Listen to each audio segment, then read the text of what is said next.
I am Ferdinand Marcos, and I am the President of the Republic of the Philippines. I stand today on behalf of 110 million Filipinos. Hello people and hello universe, it's me again. Hi everyone, shout out sa mga Marcos loyalists and supporters, sa yan mga best, sa mga Pilipino and OFW sa buong daigdig, shout out po sa inyo. Nako, good news tayo na naman ngayon mga beswa. Nakikita nyo guys, itong litrato na ito, itong mga Arabo guys, sila po yung ambassador to the Philippines. Ano?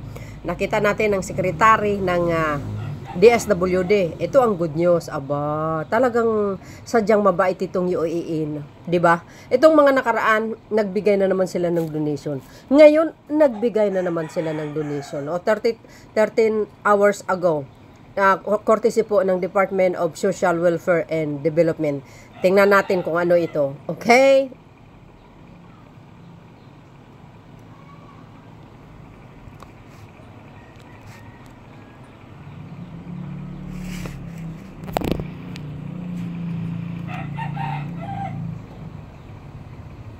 So, yun guys, DSW dito, nakita nyo dito in photos, the United Arab Emirates, which is an UAE, through its embassy in the Philippines, is preparing to donate 33,000 boxes of family food packs, yan, to augment the local relief effort, ayan, following the onslaught of severe tropical storm ni Christine. Ayan, nag-iwan ng malaking pinsala. Talaga to si Christine, no? Sabi po dito guys, tuloy, DSW Secretary Rex Gatchalian, along with Disaster Response Management Group, Adayana Rose Kahipi, and Social Envoy to the UAE Trade and Investments, Ana Catherine Pimentel. Kilala nyo guys kung sino siguro ito, no? Si UAE Ambassador, ito ba? To the Philippines pala. Ito si Kwan guys, si Ana Catherine Pimentel. Ito po ang asawa ni Senator Coco Pimentel under the Marcos administration. Inassign siya dyan, ano? Wow. Meet with the UAE Ambassador to the Philippines, His Excellency Mohammed Obaid Al Saabi, and Emirates Red Crescent Chairman of the Board. Sabi po dito guys, Director HA Dr. Hamdan Musalam Rui. Ano ba yan? Hindi ko mag-gets.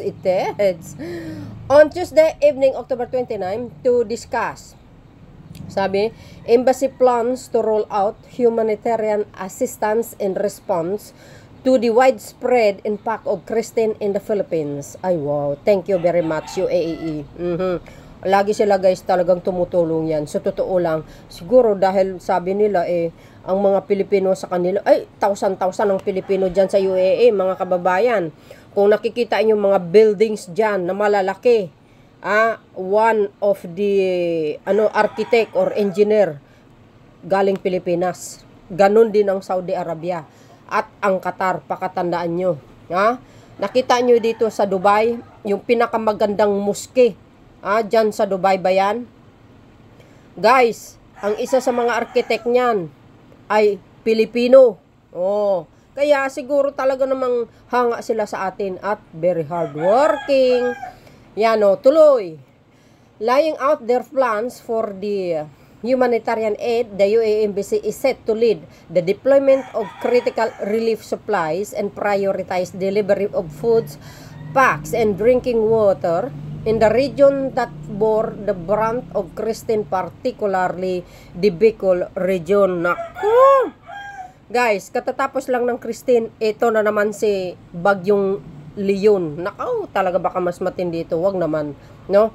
Tuloy. Meanwhile, the effort to transport and distribute the relief goods will be led by the DSWD and its region officers. Ayan, offices. The first batch of UAE donation will be rolled out on Wednesday. Grabe, October 30, which is today.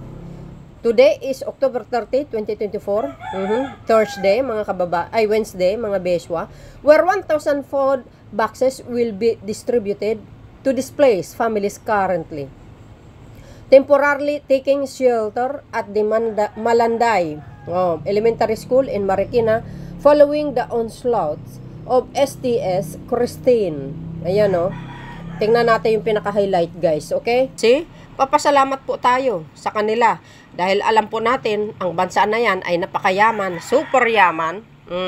Kaya naman talagang mayroon talagang silang kapasidad na malaking maitutulong milyon-milyon sa atin. No? Not only the Philippines but all over the world. They are always tumulong, mga kababayan. No? So, ayan ang pinakamaganda. No? Kasi very friendly kasi ito si Pangulong Marcos Jr. Lahat ng mga pangulo sa buong mundo ay kaibigan niya. Oo, totoo yan. Ganun lang yan, di ba? Friendly to all, enemy to none. Oh, see? Oh. Oh, yan guys. Anong kapalagayan nyo? Pasalamat tayo sa UAE. Thank you. For the youths donation from UAE. Thank you very much, no? So, dahil dito mga kababayan, not only this is another good news for everybody. Ito, basahin ko, okay? Ayan, hindi nakapag-ayos ng buhok ang Pangulong Marcos Jr. Busy, mga besa. Lagi kasing spooting ang buhok nito eh. Pero dahil sa trabaho niya, every morning makikita mo ang Pangulo, no, sa Malacanang. Ayun na nakikita ko, guys, kasi yung mga post niya, no. So dahil dito, mga besa, ito, pakinggan nyo itong babasahin ko. Maganda itong balita na ito, guys, Tingnan nyo, Bagamat ang mga DDS hindi talaga tanggap ito. Lagi silang galit sa social media. At saka isa pa, napakapalaaway nila. Nagkakalat ang mga yan sa social media para manira lang. Alam nyo, magpapalabas sila ng mga litrato, tulad ni Speaker Martin, ini-edit nila. Pero grabe ang tindi nila kung ano-anong pinapalabas nila paninira. Lalo na si Secretary Abalos, guys. Ay matindi ang paninira nila. Pero wag kayo. Malaki ang epekto niyan. Ang consequence yan. Ibabalik yan sa mga kandidato na sinusuportahan nila. Mark my word. Matatalo yan. Ganyan din ang ginawa ni Madam Lini, no? Well, past is past, but I'm just recall what happened last election, 2022. You know naman, si Madam Lini at ang kanyang mga followers na todo paninira sa Pangulo, di ba? Grabe din ang paninira. Pero look at naman, nung dumating ang eleksyon, di ba, natalo si Madam. Parang salita lang sila. Si Pangulong Marcos Jr. natalo noong 2016. Di ba? Ngayon, 2022, natalo si Madam Lini. Ganun lang talaga. But, well, it's a part of, eleksyon. Ganun talaga. May nananalo, may natatalo. Pagdating mga panahon, nanalo si natalo. Di ba? Ganun lang yun. Pero makita naman natin, itong bagyong Christine ay talaga naman nagkita si Pangulong Marcos at saka si Madam Leni Robredo. They are good naman. At least reconciliation through Senate President Escudero. Maganda po yan. Okay? Sabi ka ng Pangulo, at anong klaseng kulay ka? Wala siyang paki. As long as you are Filipino, living here in the Philippines, makikinabang ka sa lahat ng magagandang programa ng Marcos Administration, even DDS. Totoo yun. Kung ayaw nyo sa Pangulo, di lumayas kayo. I-consider nyo na Pangulo si President Xi ng China. Ganun lang kasimple yun. Tuloy, basahin natin. Sabi dito mga kababayan, inihayag ni Pangulong Ferdinand R. Marcos Jr. ang pagbuti ng sitwasyon ng food poverty sa bansa, sectorial meeting ngayong araw, 20 hours ago, means October 29, 2024. Yan, tuloy. Iniulat ng DSWD na bumaba ang 300,000 ang bilang ng mga food poor families noong nakaraang taon dahil sa implementasyon ng food stamp program. Sabi ko sa inyo alam nyo guys, lagi ko sinasabi, nasa pinuno ng Pilipinas ang pinaka-source or ang magiging maganda ang takbo ng ekonomiya ng bansa. Depende kung ano ang pamamaraan na gagawin niya. Diskarte lang yan eh. Solusyon. 'Di ba? Solusyon. Kasi si Pangulong Marcos Jr., ang inaatupag lang yan kung paano matulungan ang ating mga kababayan taliwas doon sa sinasabi ng mga DDS, puro daw ayuda. O anong gagawin nyo sa pera? Irenta doon sa safe house na rental tulad ng ginawa ni Sara. Hindi kasama doon sa joint circle.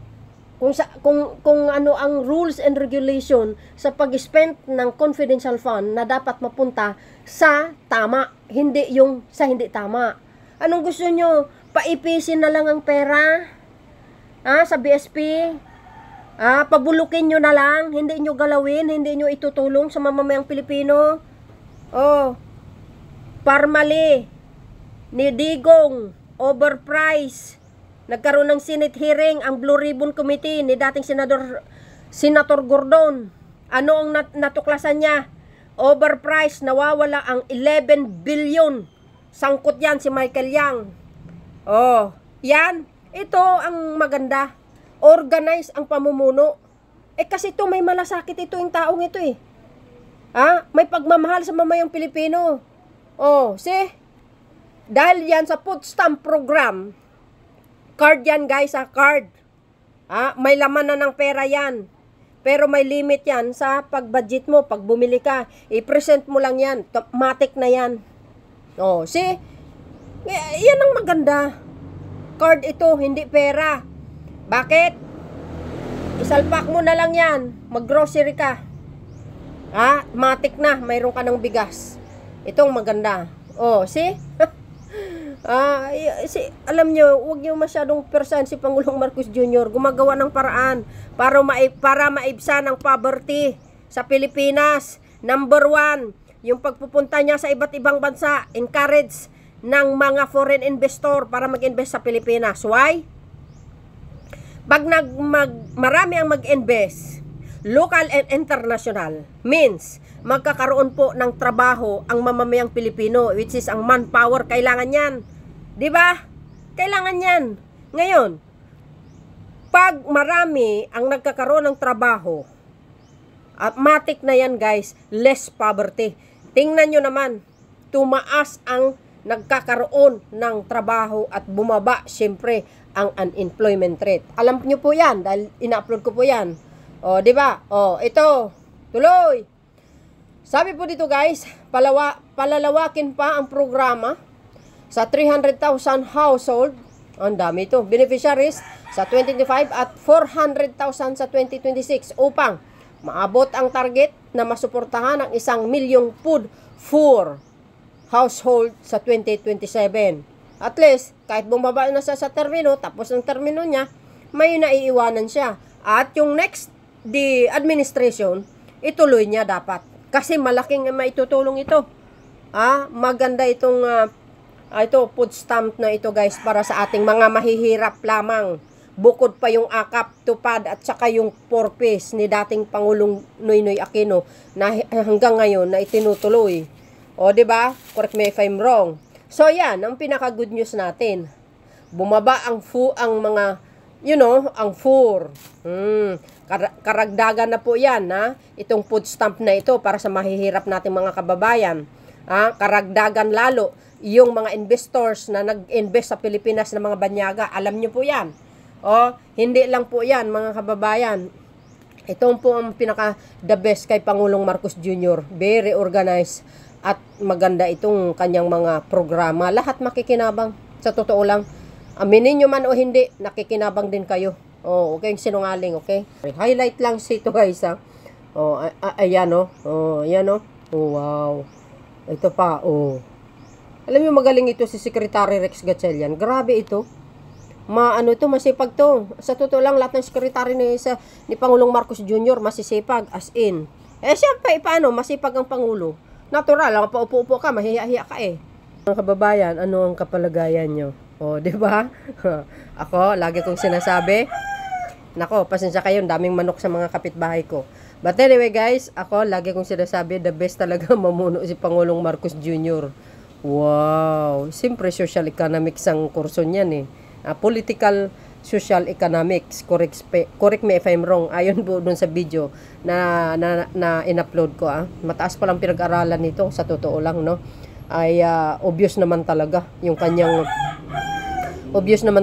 kanyang skills, yung galing niya sa pamumuno, 'di ba? Kaya ang daming inggit eh, no? Kasi very organized actually. Sabi ko sa inyo, gumagawa ng paraan at hinahanapan niya ng paraan paano maibsan ang poverty sa Pilipinas. Alam nyo, napakakunti ang 6 years, sa totoo lang. I really wish talaga na magkaroon talaga siya ng extend. Kung ang mamamayang Pilipino, Luzon, Visayas at Mindanao, magkaisa at isisigaw, nabigyan na ng another termino ang Pangulo, lumabas sa kalye, pumunta ng EDSA, punuin ang grandstand, na ang isisigaw natin is na wag muna pababain ang Pangulo ng Pilipinas sapagkat siya ay napakagaling mamuno. Bigyan muna siya ng 6 years, another 6 years. Alam nyo guys, for sure, pakikinggan tayo ng korte at ibibigay sa ating kahilingan. I hope God will grant that. And of course, sana lang talaga ang Diyos ay kumilos. Ganun ang mangyayari. Yung ang ibig ko sabihin, dapat lahat mag-participate mula Luzon, Visayas at Mindanao, pumunta ng grandstand. Ngayon pupunuin natin 'yan. Gawin nating 1 million. Tapos isisigaw natin sa buong mundo, no? At sa lahat na ang ating mga karatula nakalagay na President BBM extend more years. Pero depende na sa korte guys kung ilang years ang dapat ibibigay.